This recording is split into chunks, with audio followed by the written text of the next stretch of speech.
आइए नमस्कार प्रणाम। मैं राजा रणविजय दिव्यांश म्यूजिक भोजपुरी में आप सबों का स्वागत करते हैं। आइए हमारे पास एक बहुत ही अच्छे कलाकार चंदन चालिया जी का आज सॉन्ग रिकॉर्ड है, जो कि मैं आइए उनसे मिलवाता हूँ। तो हाँ चंदन जी, कहाँ से आए हैं आप? थोड़ा सा और माइक से नज़दीक आ जाएंगे। हाँ बोलिए। फतुहा से है ना? चलिए, तो गाना का तैयारी करके आए ना ठीक ठाक से? चलिए हाँ, मैं चाहूँगा कि आप कुछ जो गाना को गाने वाले आ गए थोड़ा सा एक लाइन ऐसे ही गा के सुनाइएगा। हाँ एक लाइन सुनाइए तो।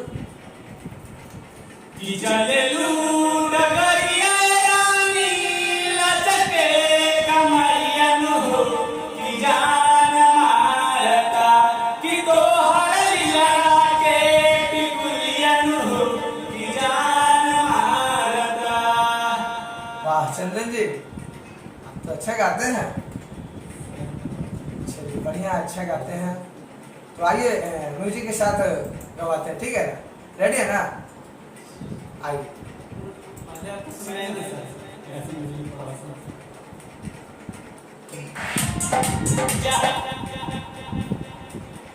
आइएगा, ठीक है?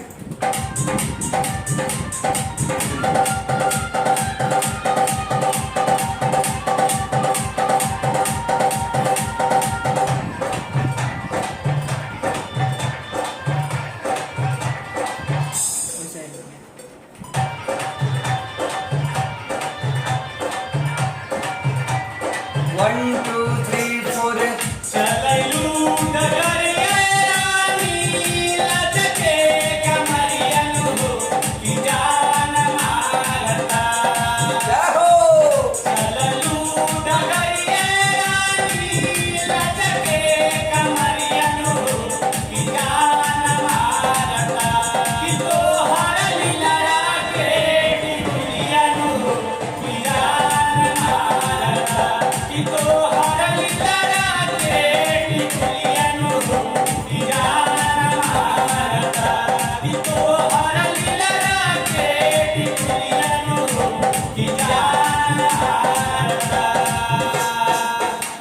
चंदन जी, थोड़ा सा आप जो गा रहे हैं उसमें एक लाइन क्या है कि चललू हो जा रहा है, चललू डगरिया, उसको बस थोड़ा सा ठीक कर लीजिए। चललू डगरिया फर्स्ट वाला ठीक आया, सेकंड में थोड़ा सा ठीक है ना? आते फिर से।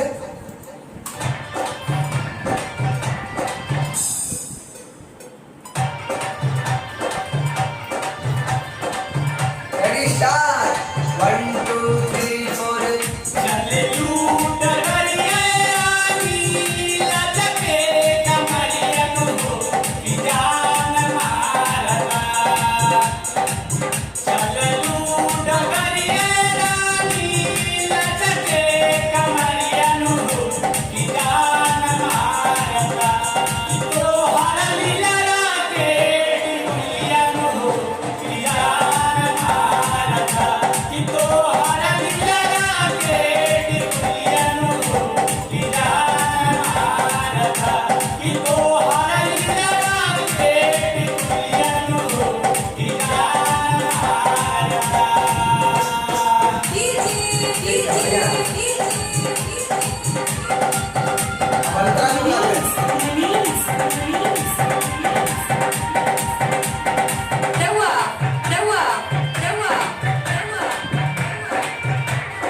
वारिशनगर।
सुनिए।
मुखड़ा को फिर से 1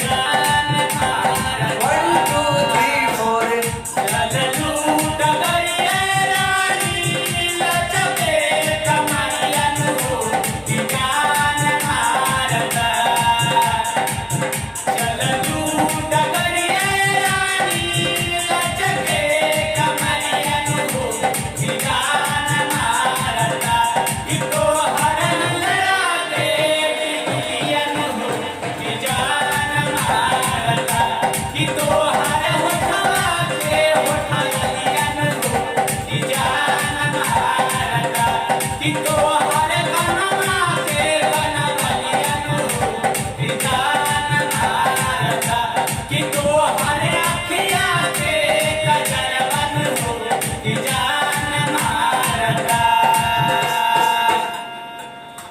बहुत बढ़िया। वीडियो को रोक दीजिए। ठीक है, बहुत बहुत धन्यवाद। आप लोग ऐसे ही चंदन चालिया को प्यार दे, आशीर्वाद दे, और आप लोग जरूर इस सॉन्ग को सुने। आज कल में ये सॉन्ग रिलीज होने वाला है दिव्यांश म्यूजिक भोजपुरी चैनल के माध्यम से, तो प्लीज़ आप लोग अपना आशीर्वाद प्यार करें, सब्सक्राइब करना और हमारे चैनल को जरूर सब्सक्राइब करें। ठीक है।